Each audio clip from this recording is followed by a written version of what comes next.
গাধাকে সৃষ্টি করার পর তাকে বলা হলো সকাল থেকে সন্ধ্যা পর্যন্ত তাকে ক্লান্তিহীন পরিশ্রম করতে হবে, সারা জীবন তাকে পিঠে ভারী বোঝা বইতে হবে, খেতে পাবে শুধু ঘাস, আর তার মাথায় কোনো বুদ্ধি থাকবে না। তার আয়ু হবে 50 বছর। গাধা করজোড়ে সৃষ্টিকর্তাকে বলল, আমি এত বছর বাঁচতে চাই না, আমাকে 20 বছর আয়ু দেওয়া হোক। সৃষ্টিকর্তা সেটাই মঞ্জুর করলেন।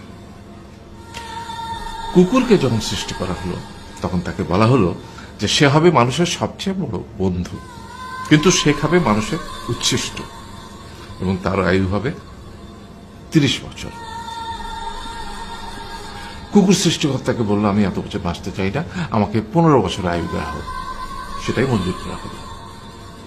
এরপর বানরকে বলা হলো, তুমি শুধু গাছের